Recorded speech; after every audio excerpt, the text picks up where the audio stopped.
Bruce Lee faces a real dilemma. He's on the verge of stardom in the United States with a projected TV series on the horizon, but he's just achieved superstardom as a film actor here in Hong Kong. So what does he choose, the East or the West?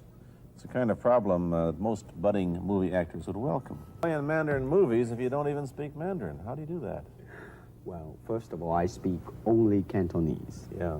So, I mean, there is quite a difference as far as pronunciation and things like that go.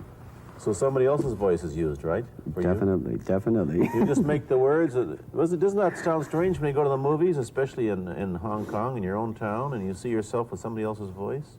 Well, not really, you see, because most of the Mandarin pictures done here are dubbed anyway. They're dubbed anyway? Anyway, I mean, disregard. I mean, they shoot without sound. So it doesn't, make any difference. Your lips never quite make the right words, do they? Well, that's where the difficulty lies, you see. I mean, in order to, because the Cantonese have a different way of saying things, different from the Mandarin. Yeah. So I have to find, like, something similar to that and keep a kind of a feeling going behind that. Something that matching the Mandarin deal. Like the Does old it silent sound complicated? days. Like the old silent days.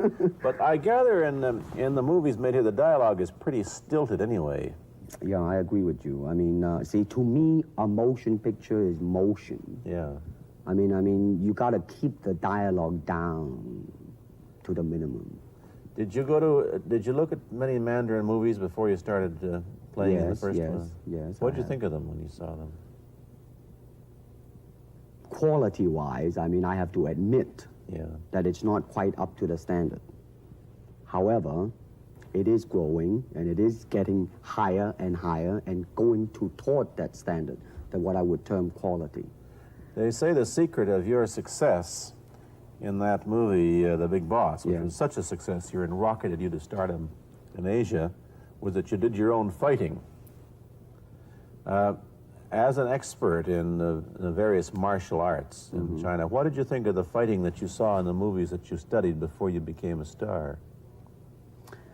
Well, I mean, definitely in the beginning, I had no intention or whatsoever that what I was practicing and what I'm still practicing now would lead to this to begin with.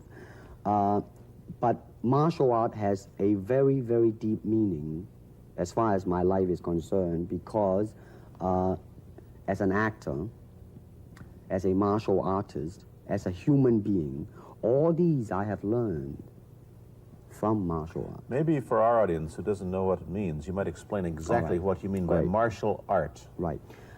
Martial art include all the combative arts like karate or karate, judo, Chinese kung fu or Chinese boxing, whatever you call it.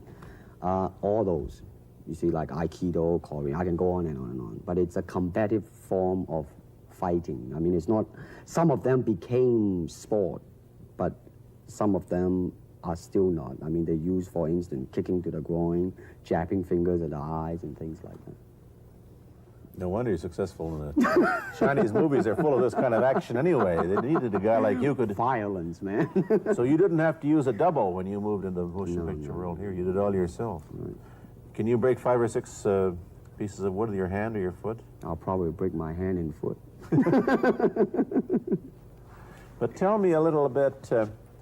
you set up a school in Hollywood, didn't you, for people like James Garner and Steve McQueen and the others? Yes. Why would they want to learn Chinese martial arts? Because of a movie role? Not really. I mean, most of them, you see, to me, at least the way that when I teach it, all type of knowledge ultimately means self-knowledge. So therefore, they're coming in to, and ask me to teach them not so much of how to defend themselves or how to do somebody in, rather, they want to learn to express themselves through some movement, be it anger, be it determination, or whatsoever. So in other words, what I'm saying, therefore, is that he is paying me to show him, in combative form, the art of expressing the human body. Which is acting, in a sense, isn't it? Well... Or it would be useful, too, for an actor to have it's, I mean, it might sound too philosophical, but it's unacting, acting, or acting, unacting. If you... You've lost me. I have, right? So what I'm saying, actually, you see, I mean, it's a combination of both. I mean, here it is the natural instinct, and here is control. You are to combine the two in harmony. Not, if you have one to the extreme, you will be very unscientific. If you have another to the extreme, you become all of a sudden a mechanical man, no longer a human being. So it is a successful combination of both. So therefore, it is not only, I mean, so therefore it's not pure naturalness or unnaturalness. The ideal is unnatural naturalness or natural unnaturalness. Yin yang, eh? Right, man, that's it. Yeah, one of your students, James Coburn, played in a movie called Iron Man Flint, in which he used karate. Is that what he learned from you? He learned it after. Oh, after, he went yeah. after he played in Iron Man Right, Flint. right. You see, actually, I do not teach, karate because I do not believe in styles anymore. I mean, I do not believe that there is such thing as like Chinese way of fighting or the Japanese way of fighting or whatever way of fighting, because unless human beings have 3 arms and 4 legs, we will have a different form of fighting. But basically, we have only 2 hands and 2 feet. So styles tends to not only separate man, because they have their own doctrines, and then the doctrine became the gospel truth, that you cannot change, but if you do not have styles, if you just say, well, here I am, as a human being, how can I express myself totally and completely? Now, that way, you won't create a style, because style is a crystallization, I mean, that way, it's a process of continuing growth. You talk about Chinese boxing. How does it differ from, say, our kind of boxing? Well, first we use the feet. That's and then we use the elbow. And you use the thumb too? You name it, man. We use it all. You have to, you see, because, I mean, that is the expression of the human body. I mean, everything. I mean, not just the hand. And when you're talking about combat, well, I mean, if it is a sport, now you're talking about something else. You have regulations, you have rules. But when you're talking about fighting as it is, no rules. With no rules. Not real fighting. Well, then, baby, you better train every part of your body. And when you do punch, now I'm leaning forward a little bit, hoping not to hurt any camera angle. I mean, you got to put the whole hip into it and snap it and get all your energy in there and make this into a weapon. I don't want to tangle you in any dark area. That right now. You came at me pretty fast there. What is the difference between Chinese boxing and what we see these young men doing at 8 o'clock every morning on the rooftops in the parks called shadow boxing, which they're always... Well, actually, you see, that is part of Chinese boxing. It is. There are so many schools, different Everybody schools. here seems to be, going like this all the time. Well, that's good. I'm very glad. I'm very glad to see that, because at least somebody is caring for their own body, right? Yeah. I mean, that's a good sign. Well, it's a kind of a slow form of exercise, which is called Tai Chi Chuan. I'm speaking Mandarin just now. Yeah. Cantonese, Tai Chi Chuan, okay? I see. And it's more of an exercise for the elderly, not so much for the Give young. me a demonstration. Show me. Can you do a little bit of it? Just so I mean, that, hand-wise, it's very slow. Oh, is it? And you push it out, but all the time you are keeping the continuity going. Bending, stretching, everything. Suppose, you just keep it moving. It's like a ballet dancer there. Yeah, it is. I mean, to them, you see, the idea is running water never grows stale. So you got to just keep on flowing. Of all your students, famous, James Garner, Steve McQueen, Lee Marvin, James Coburn, Roman Polanski, which was the best? Who adapted best to this Oriental form of exercise and defense? Well,